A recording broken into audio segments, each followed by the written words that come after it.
인간은 사회적 동물이다라는 말을 한 철학가가 있습니다. 아리스토텔레스가 인간은 사회적인 동물이다. 그래서 인간은 관계를 떠나서는 살 수 없는 사회적인 존재다라는 그런 말을 했습니다. 즉 개인은요 홀로 존재하는 것이 아니라 타인과의 관계 속에서 존재하는 거라는 거예요.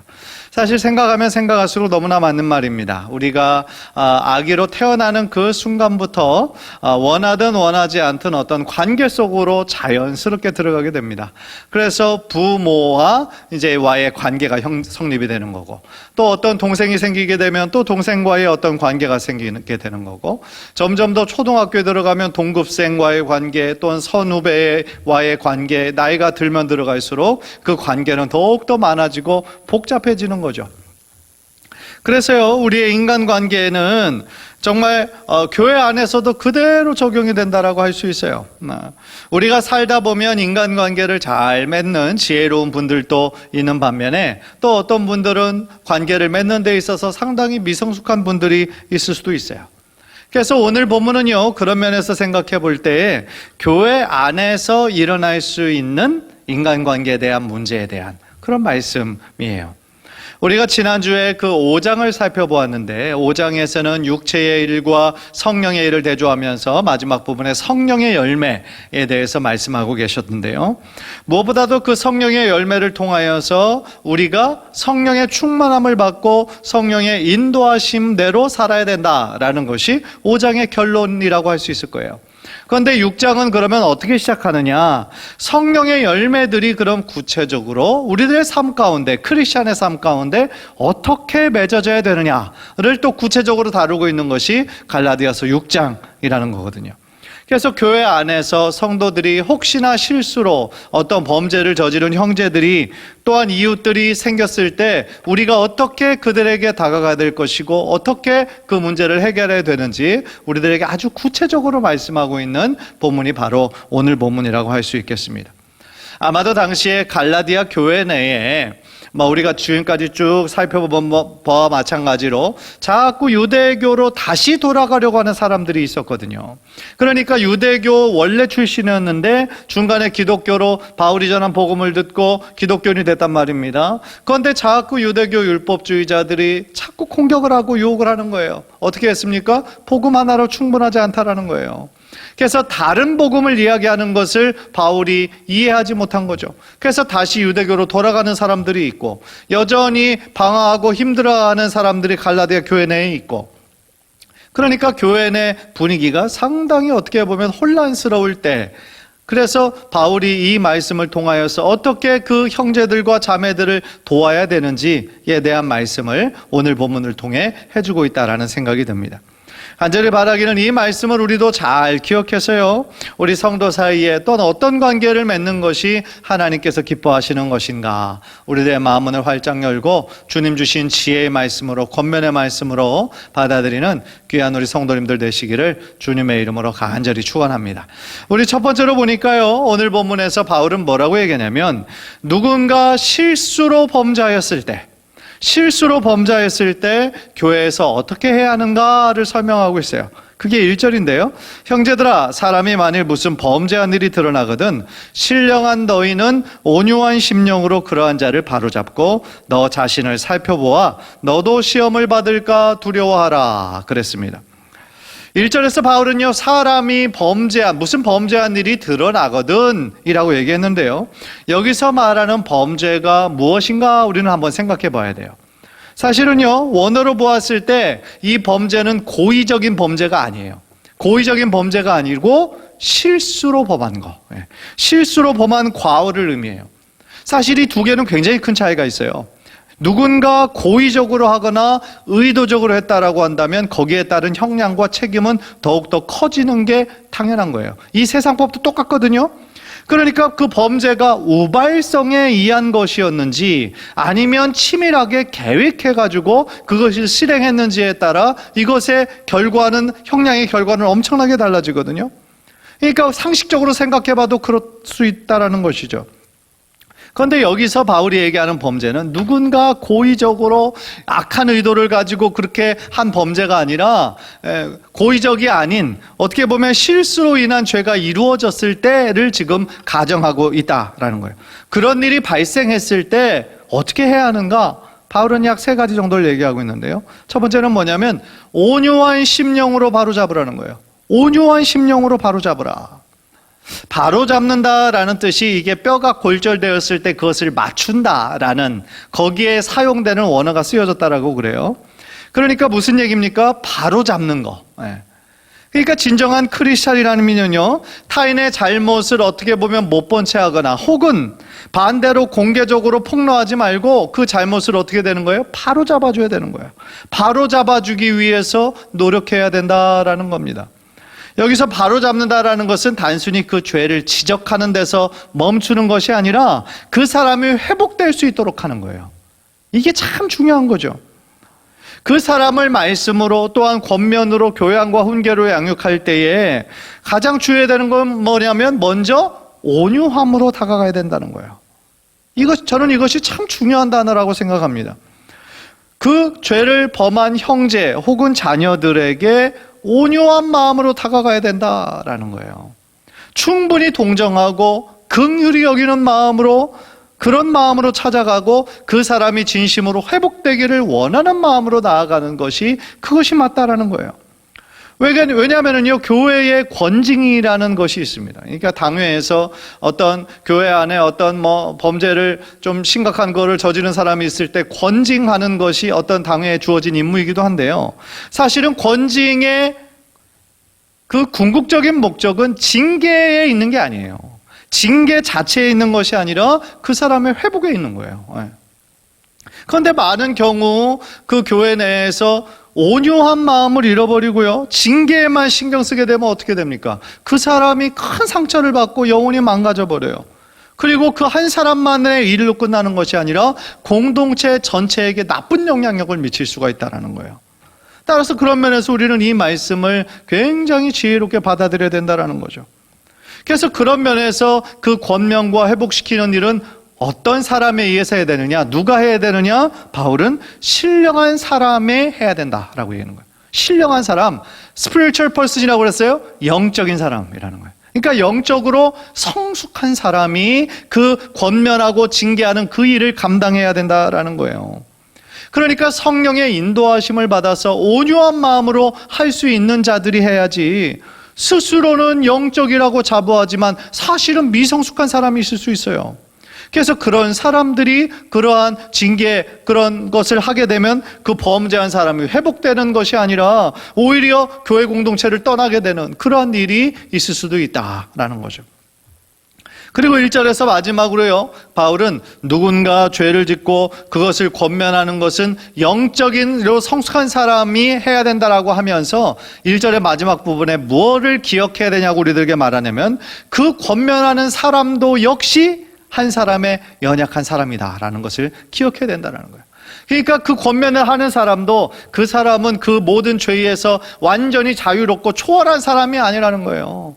누구나 넘어질 수 있고 누구나 실수할 수 있는 존재라는 것을 그 권면하는 사람도 기억하고 있어야 된다라는 거예요. 생각해 보세요. 사실 남의 잘못을 지적하는 것은 상대적으로 쉬워요. 무엇인가 상대방의 잘못된 거를 억지로 막 이렇게 찾으려고 노력하지 않아도 그냥 본능적으로 그런 잘못된 점은 잘 보여요. 그래서 몇 명 우리 친한 사람들이 모여서 얘기할 때 꼭 그냥 그 자리에 없는 사람들 뒷담화하고 흠잡고 그런 일들 많이 하잖아요.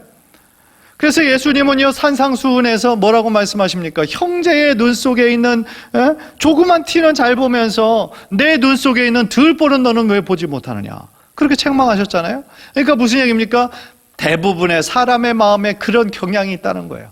자기의 잘못은 잘 보지 못하면서 자기 자신에게는 관대하면서 다른 사람이 범한 실수와 그 잘못은 기가 막히게 잘 보고 그것을 꼭 지적한다라는 것이죠. 사랑하는 성도 여러분, 우리 모두 완벽하지 않아요. 완벽한 사람은요, 예수 그리스도에 단 한 사람도 없어요.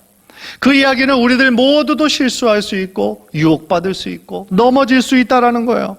따라서 우리들 모두 연약하기 때문에 자만하지 말고 늘 우리 자신을 돌아보아야 되는 의무와 책임이 우리들 모두에게 있다라는 겁니다. 제일 위험한 것은 뭐냐면요, 그런 모든 죄와 유혹이나 그런 것에서 자신은 예외다라고 생각하는 사람이 꼭 크게 넘어지는 거예요.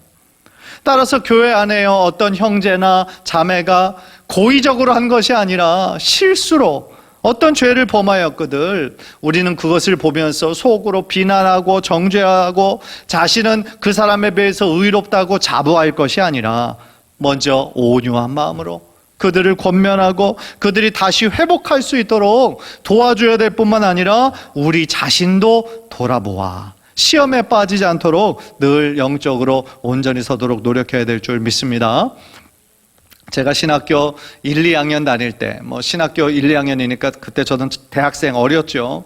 그런데 이제 저희 아버지가 섬기던 홍성교회에서 이제 여름 방학 때 여름 성경학교를 캠프로 수양관에서 했어서 저도 이제 교사로 참석을 하게 됐어요. 아직 전도사가 되기 전이죠. 그냥 신학생에 불과했죠.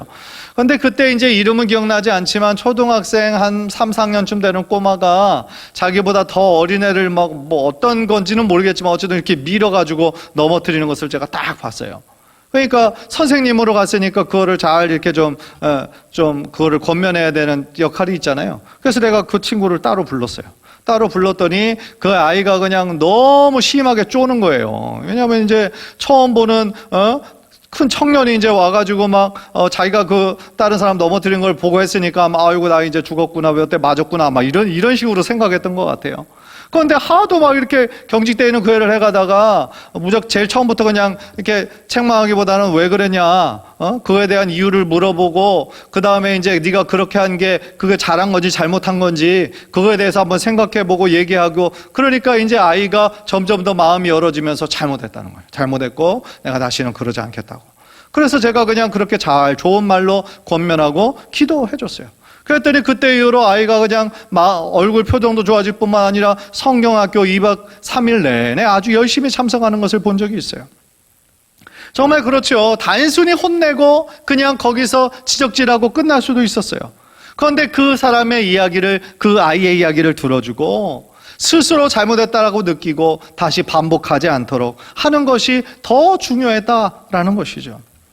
사랑하는 성도 여러분, 누군가 고의가 아니라 실수로 어떤 죄를 범했을 때에 오늘 말씀처럼 어떻게 된다고요? 어떤 마음으로? 온유한 마음으로.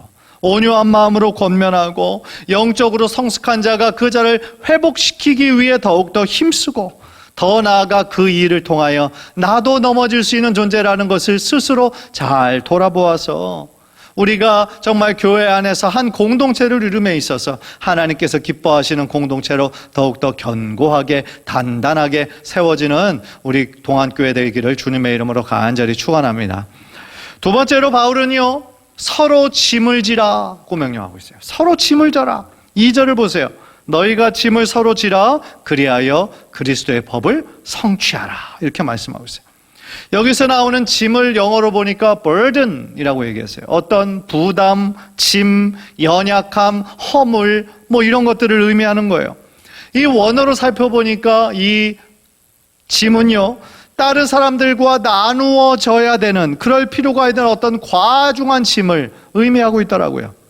그렇다면 여기서 서로 짐을 진다라는 말은 뭐예요? 저 사람 혼자서 감당하기에는 너무 무거워요. 너무 힘들어요. 너무 저들이 당하고 있는 고통과 그 너무나 억압과 그런 부담을 옆에 있는 성도들이 나눠받고 그것을 도와줘야 된다라는 그런 의미로 사도 바울이 말씀했다라는 거죠. 따라서 이 말씀은요, 어떻게 보면 우리가 방금 전 1절에서 본 것보다 더욱더 구체적이고 더욱더 적극적인 그런 방법이라고 할 수 있죠. 생각해 보세요. 다른 사람의 잘못을 바로잡는 거, 혹은 내 자신을 살펴보는 거, 그거는 그 짐을 실제적으로 나눠지는 것보다는 오히려 쉬운 일이에요. 그런데 그가 감당해야 할 짐과 허물과 연약함과 상처와 그러한 것들을 나눠서 매는 거, 그건 더욱더 힘든 일이지만 훨씬 더 의미 있는 일이라는 것이죠. 그래서 서로 그 짐을 계속하여 나눠주면서 그 형제가 회복될 때까지 기도하면서 그 짐과 부담과 그 아픔 같은 것을 나눌 수 있는 거, 그것이 바로 사도 바울이 얘기하는 그 형제를 진정으로 사랑하고 세워주는 방법이라는 것이죠. 바울은 이미 똑같은 거의 문맥에서 갈라디아서 5장 13절에서 이런 말씀을 전한 적이 있어요. 오직 사랑으로 서로 종노릇하라 그랬어요. 사랑으로 서로 종노릇하라. 종노릇을 한다는 것은 쉬운 일이 아니에요. 뭐 태어날 때부터 종으로 태어난 사람은 그런 일 하는 것이 익숙하겠지만 자유인으로 태어난 사람은 누군가의 종노릇을 한다는 거, 그거 참 쉽지 않은 일이죠. 자기를 희생하고 자신을 내려놓는 마음이 없으면 불가능한 일이기 때문에 그래요. 따라서 서로 종노릇하기에 필요한 것이 뭘까요? 사랑이에요. 그러니까 오직 사랑으로 서로 종노릇하라 라고 말씀하는 거죠. 누구의 사랑일까요? 예수 그리스도의 사랑인 것이죠. 예수님의 사랑이 아니면 다른 사람의 짐을 우리가 어떻게 대신 져줄 수가 있겠어요? 그런 맥락에서요, 바울은 계속해서 너희가 서로의 짐을 짐으로써 그리스도의 법을 성취하라. 그래서 이렇게 말씀하셨던 거죠. 여기서 말하는 예수 그리스도의 법은 그럼 어떤 법일까요? 사랑의 법인 거예요. 그게 바로 요한복음 13장 34절, 우리 한번 화면을 통해서 다 함께 한번 읽겠습니다. 시작. 새 계명을 너희에게 주노니 서로 사랑하라. 내가 너희를 사랑한 것 같이 너희도 서로 사랑하라. 아멘. 이 말씀은 누군가 아파하고 있는, 누군가 힘들어하고 무거워하고 있는 그런 사람이 있다면 그러한 부담을 우리가 함께 적극적으로 자발적으로 나누라는 말씀이에요. 그것이 바로 예수 그리스도께서 제자된 우리에게 원하시는 삶의 모습, 공동체의 모습이라는 것이죠. 초대교회의 그런 모습이 나온 사도행전을 보면 그 당시에 있는 초대교인들은 자신의 소유를 서로 통용했다라고 나와요. 그래서 각 사람의 필요를 따라 그 사람의 어떤 필요가 있으면 그 사람의 필요를 채워줬다라는 거예요. 그래서 자신의 재산을 팔아서 그 공동체에 헌금해서 공동의 목적으로 사용을 했는데 놀라운 것은 뭐냐면 그렇게 하는 것이 의무적인 게 아니었다라는 거예요. 그렇게 하는 것이 그 공동체에 속하기 위해서는 무조건 그렇게 해야 된다. 자기 재산을 소유하면 안 된다. 다 팔아가지고 사도들에게 바쳐야 된다. 그런 법이 있었던 것이 아니라는 거예요. 그런데 성도들 스스로가 자발적으로 결정하고 그렇게 실천했다라는 거예요.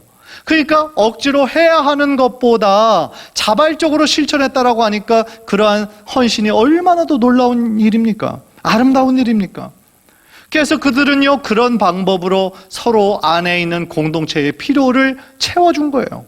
그래서 공동체 중에 한 지체가 너무나 힘든 일, 또한 혼자로의 힘으로는 감당하기 어려운 그러한 부담과 그런 짐을, 아픔을 함께 나누어진 거예요. 그렇게 함으로써 정말 초대교회 안에서는 예수의 그런 제자의 공동체로서의 올바른 삶을 그렇게 실천할 수 있었다라는 것이죠. 바울은요, 로마서 15장 1절에서 이렇게 말씀하고 있습니다. 우리 한번 15장 1절 다 함께 읽겠습니다. 시작. 믿음이 강한 우리는 마땅히 믿음이 약한 자의 약점을 담당하고 자기를 기쁘게 하지 아니할 것이라. 아멘. 믿음이 강한 자, 믿음이 먼저 된 자의 역할이 뭐라는 거예요?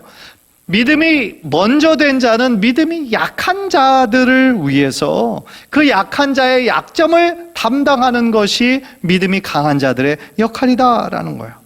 사실 너무나 맞는 얘기 아닙니까?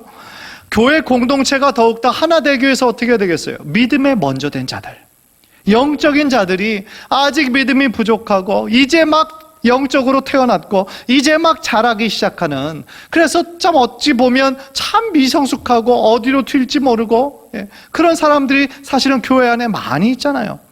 그래서 믿음에 먼저 된 자리 해야 될 일은 그러한 사람들을 사랑의 마음으로 기다려주고 또한 먼저 품어주고 그들의 약점을 담당해주는 그러한 역할을 어떤 사람이 되는 거예요? 믿음에 먼저 된 자들이, 믿음에 강한 자들이 해야 된다라는 것입니다.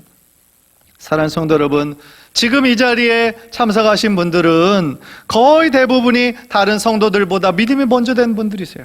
하나님의 은혜를 사모하는 분들이고 하나님의 예배를 사모하는 분들이 이 자리에 모이셨습니다. 간절히 바라기는 우리들이 먼저 정말 믿음이 여전히 연약한 자들, 또한 무거워 힘들어하는 자들, 그들이 져야 되는 그런 모든 삶의 부담과 짐과 그런 아픔들, 상처들을 우리가 져줄 수 있는 기도의 부담을 함께 져주고 또한 함께 해줄 수 있는 것을 실제적으로 나눔으로 말미암아 예수 그리스도께서 요구하시는 사랑의 법을 온전히 성취하시는 저와 여러분 되시기를 주님의 이름으로 간절히 축원합니다. 마지막으로요, 바울은 세 번째로 뭐를 얘기하냐면 각각 자기의 짐을 지라고 말씀하고 있어요. 각각 자기의 짐을 지라. 4절 5절 보세요. 각각 자기의 일을 살피라. 그리하면 자랑할 것이 자기에게는 있어도 남에게는 있지 아니하리니 각각 자기의 짐을 질 것이라. 이 구절은 보면은요, 사실은 방금 두 번째로 나눈 것하고 약간 좀 대치되는 그런 구절 같기도 해요. 그래서 언뜻 보면 잘 이해가 되지 않습니다. 각각 자기의 일을 살피라는 것은 우리가 이해할 수 있겠는데, 자기의 일을 살피면 자랑할 것이 자기에게는 있어도 남에게는 있지 않다. 이 부분은 도대체 무슨 말인지 잘 이해가 되지 않아요. 먼저 이 구절을 이해하려면요, 자기의 일을 살핀다라는 뜻이 그냥 우리가 쉽게 생각하는 것처럼 자기를 성찰하고 자기를 돌아보라는 그 뜻을 넘어서서 어떤 뜻이 있냐면, 하나님의 말씀 앞에서 하나님의 말씀을 표준으로 삼아서 자신을 늘 말씀에 비추어야 됨을 말하고 있는 거예요. 즉 다른 사람과 비교해서 내가 다른 사람들보다 내가 이것은 잘한다, 내가 이것은 잘났다, 내가 무엇은 더 많이 가지고 있다, 이런 식으로 스스로 자부하며 자랑하라는 그런 뜻이 아니라, 하나님 앞에서 말씀을 기준으로 볼 때 너무너무 부족한 우리에게 하나님께서 허락하신 은혜들이 얼마나 크고 감사한지를 깨달으라는 하나님의 말씀이라는 거예요. 따라서 이 구절에서 말하는 그 자랑은 어떤 부정적인 의미의 자랑이 아니고요, 긍정적인 자랑으로서 하나님께서 나에게 이미 주신 주님 안에서의 기쁨과 어떤 만족을 의미한다라는 거예요. 그래서 바로 앞에 3절에서 나왔던 스스로 자기를 속이는 자세, 스스로 자기를 속이는 것이 아니라 아무런 가치와 의미가 없었던 우리를 십자가의 은혜로 대속해 주시고 하나님의 자녀 삼아 주신 그 뜨거운 사랑에 하나님의 백성이 된 것을 감사하면서 주님 안에서 자랑하고 기뻐할 수 있다는 것을 말씀하고 있다는 것이죠. 따라서 5절은요, 이런 문맥에서 우리 교회 공동체가 하나님께서 맡겨주신 일을 잘 감당하기 위해서 먼저 개개인에게 주신 그런 소명과 직무를 먼저 잘 충성스럽게 감당해야 된다, 그거를 말씀하고 있는 거예요.